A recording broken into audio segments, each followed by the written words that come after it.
వేములవాడ రాజరాజేశ్వర స్వామి భక్తి చరిత్ర మరియు మహిమాగాథ పరిచయం. దక్షిణ కాశీగా ప్రసిద్ధి చెందిన వేములవాడ తెలంగాణ రాష్ట్రంలోని రాజన్న సిరిసిల్ల జిల్లాలో వేములవాడ అనే పుణ్యక్షేత్రం ఉంది. ఈ క్షేత్రం దక్షిణ కాశీగా ప్రసిద్ధి చెందింది. ఇక్కడ స్వయంగా భగవంతుడు రాజరాజేశ్వర స్వామి శివుడు శ్రీ రాజేశ్వర రూపంలో వాసం చేస్తున్నాడు. ఇక్కడి దేవతాత్రయం శ్రీ రాజరాజేశ్వర స్వామి, పార్వతీదేవి అమ్మవారు, శ్రీ రాజశ్యామలి అంబాదేవి మరియు శ్రీ రాజరాజేశ్వరుని వాహనమైన నంది భక్తులకు అనుగ్రహకరంగా దర్శనమిస్తారు. వేములవాడ అంటే కేవలం ఒక ఆలయం కాదు, ఇది భక్తి, చరిత్ర, సంస్కృతి, సంగీతం, నాట్యం మరియు మన తెలుగు వారసత్వానికి జీవంతమైన ప్రతీక.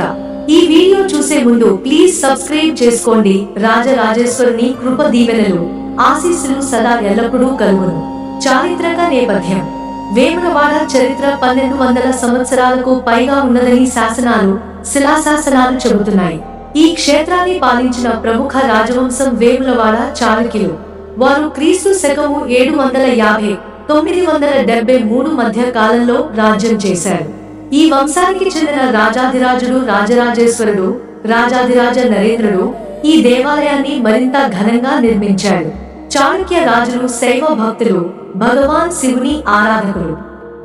అందుకే వారు ఈ క్షేత్రాన్ని వేములవాడ రాజరాజేశ్వర క్షేత్రం గా అభివృద్ధి చేశారు. ఆ కాలంలో వేములవాడ రాజధానిగా వెలుగొందింది. ఇక్కడి శిల్పకళ, దేవాలయ నిర్మాణం మరియు శిలాశాసనాలు ఈ ప్రాంతం అద్భుతమైన నాగరికతను సూచిస్తాయి. వేములవాడ అనే పేరుకి మూలం. వేములవాడ అనే పేరు 2 పదాల నుండి వచ్చింది. వేముల వేప చెట్లు, వాడ వాసం చేసే ప్రదేశం, అంటే వేప చెట్లతో నిండి ఉన్న ప్రాంతం అని అర్థం. ప్రాచీన కాలంలో ఈ ప్రాంతం వేప చెట్లతో నిండి ఉండేది. శివుడు స్వయంగా ఇక్కడ తపస్సు చేసిన ప్రదేశమని పురాణాలు చెబుతున్నాయి. రాజరాజేశ్వర స్వామి అవతారం పురాణ గాథ. ఒకప్పుడు ఈ ప్రాంతం శ్మశాన భూమిగా ఉండేది. ఇక్కడ పిశాచులు, రాక్షసులు సంచరిస్తూ ప్రజలను భయపెట్టేవారు. అప్పుడే భగవంతుడు శివుడు శ్మశానంలో భస్మరూపంలో వెలసి ఆ ప్రదేశాన్ని పవిత్రం చేశాడు. ఆయనను దర్శించిన స్థానికులు భయపడి నమస్కరించారు. అప్పుడు శివుడు వారికి ఆశీర్వదించి, నేను ఇక్కడ రాజరాజేశ్వరునిగా వెలసి భక్తుల పాపాలను నశింపజేస్తాను అని వరమిచ్చాడు. ఈ క్షేత్రంలో శివుడు, పార్వతి, నంది ఒకే స్తంభంపై వెలసి ఉన్నారు. ఇది ప్రపంచంలో అరుదైన దర్శనం. భక్తుల విశ్వాసం, కోడి పూజ సంప్రదాయం. వేములవాడలో ప్రత్యేకమైన భక్తి సంప్రదాయం కోడి పూజ. కోడి పెట్టి మనసు తీర్చుకోవడం. భక్తులు తమ కోరికలు నెరవేరిన తర్వాత లేదా నెరవేరాలని ఆశిస్తూ కోడి పెట్టడం అనే ఆచారాన్ని పాటిస్తారు. ఇది శతాబ్దాలుగా కొనసాగుతున్న సంప్రదాయం. పురాణం ప్రకారం ఒకప్పుడు ఒక రాజు తన కంటికి కనిపించని వ్యాధితో బాధపడేవాడు. అతను భగవాన్ రాజరాజేశ్వరుని ప్రార్థించాడు. ఆయన కలలో భగవంతుడు దర్శనమిచ్చి, కోడిపెట్టి నన్ను స్మరించు అన్నాడు. రాజు అలా చేసి క్షేమంగా మారాడు. అప్పటి నుండి ఈ ఆచారం భక్తుల మధ్య ప్రసిద్ధి చెందింది. భక్తి మరియు మిరాకిల్ కథలు. భక్త రామయ్య కథ. ఒక సాధారణ రైతు రామయ్య ప్రతిరోజు వేములవాడ దేవాలయానికి వచ్చి స్వామికి నమస్కరించేవాడు. ఒకసారి కరువు రావడంతో అతనికి పంటలు లేవు, ఆహారం లేదు. అయినా కూడా ఆయన భక్తిని విడవలేదు. ఒక రాత్రి భగవంతుడు కలలో వచ్చి, నిన్ను పరీక్షించాను రామయ్య, నీ భక్తి నాకు ప్రీతికరం. రేపు నది తీరంలో ఒక నిధి ఉంది, దాన్ని తీసుకుని ఆలయం అభివృద్ధికి వినియోగించు అన్నాడు. తరువాత రోజు నిజంగానే రామయ్యకు నిధి దొరికింది. ఈ ఘటన వేములవాడలో భక్తి అద్భుతంగా మారింది. రాజు నరేంద్రుని క్షమాపణ కథ. రాజు నరేంద్రుడు ఒకసారి యుద్ధంలో గెలిచిన తర్వాత గర్వంతో దేవాలయానికి రాకుండా ఉన్నాడు. అప్పుడు అతనికి శాపం వచ్చింది. తన దేహంలో పుండ్లు వచ్చి నొప్పి కలిగింది. తర్వాత భగవంతుడు కలలో దర్శనమిచ్చి, నిన్ను శపించలేదు రా నరేంద్ర, నీ గర్వాన్ని తొలగించడానికే ఇది. నన్ను స్నానపరచి క్షమాపణ అడుగు అని అన్నాడు. రాజు దేవాలయానికి వచ్చి పశ్చాత్తాపపడి పూజ చేశాడు. ఆయన ఆరోగ్యం తిరిగి వచ్చింది. అప్పటి నుండి రాజరాజేశ్వరుని పట్ల ఆయన భక్తి మరింత పెరిగింది. ఆలయ నిర్మాణం మరియు శిల్పకళ. వేములవాడ దేవాలయం చాళుక్య కాలపు అద్భుత శిల్పకళకు ఉదాహరణ. గోపురాలు, ద్వారాలు, స్తంభాలు అన్నీ సున్నపు రాతితో చెక్కబడ్డాయి.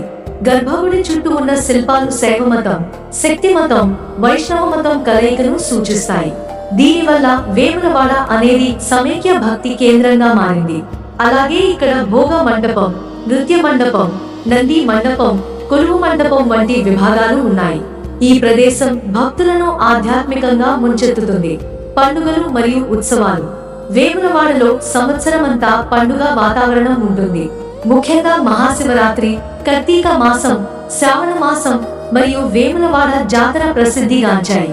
వేములవాడ జాతర ప్రతి సంవత్సరం మహాశివరాత్రి సమయంలో జరిగే జాతరలో లక్షలాది భక్తులు పాల్గొంటారు. దేశం నలుమూలల నుండి భక్తులు వచ్చి స్వామిని దర్శించుకుంటారు. పల్లకి ఊరేగింపు, అబ్బె మేళాలు, హారతి, భజనలు, మొత్తం వేములవాడ భక్తి సంగీతంతో నిండిపోతుంది. ఇతర దేవాలయాలు మరియు పవిత్ర స్థలాలు. వేములవాడ దేవాలయ సముదాయంలో మరెన్నో దేవాలయాలు ఉన్నాయి. 1 భీమేశ్వర ఆలయం, 2 కోటేశ్వర ఆలయం, 3 పార్వతీ దేవి గుడి, 4 రాజశ్యామలి దేవి గుడి, 5 భీమగుండం. ఇందులో స్నానం చేస్తే పాపాలు నశిస్తాయని విశ్వాసం. భీమగుండం పవిత్ర స్నాన స్థలం. భీమగుండం అనేది వేములవాడలో అత్యంత పవిత్రమైన తీరము. ఇక్కడ భక్తులు స్వామిని దర్శించే ముందు స్నానం చేస్తారు. పురాణం ప్రకారం పాండవులలో భీముడు తన తపస్సుతో ఈ తీరాన్ని సృష్టించాడట. స్నానం చేసిన వారికి పాప విమోచనం కలుగుతుందని నమ్మకం. అద్భుత శివశక్తి. భక్తులు చెబుతారు, వేములవాడలో చేసిన కోరిక తప్పకుండా నెరవేరుతుంది. ఇక్కడ స్వామిని దర్శించిన తర్వాత మనసు ప్రశాంతంగా మారుతుంది. భగవాన్ రాజరాజేశ్వరుని శక్తి భక్తుల హృదయాన్ని తాకుతుంది. వేములవాడలోని ఆధ్యాత్మిక వాతావరణం. ప్రతిరోజు ఉదయం సూర్యోదయంతో పూజారులు మంగళ వాయిద్యాలతో పూజ ప్రారంభిస్తారు. వాయు, దివ్య ధూపం, దీపం, నాదం అన్నీ కలిపి ఆధ్యాత్మిక అనుభూతిని కలిగిస్తాయి. సాయంత్రం హారతి సమయానికి దేవాలయం చుట్టూ వెలుగులు వెలిగిపోతాయి. భక్తులు ఓం నమః శివాయ జపంతో నిండిపోతారు. వేములవాడ యొక్క ఆధునిక అభివృద్ధి. ప్రస్తుతం తెలంగాణ ప్రభుత్వం వేములవాడ దేవాలయాన్ని అత్యంత ఆకర్షణీయమైన తీర్థక్షేత్రంగా అభివృద్ధి చేస్తోంది. రోడ్లు, విశ్రాంతి గృహాలు, భక్తి గంగం ప్రాజెక్ట్, రోప్వే, నూతన గోపురాలు అన్ని ఆధునిక సౌకర్యాలతో అందంగా తీర్చిదిద్దబడ్డాయి.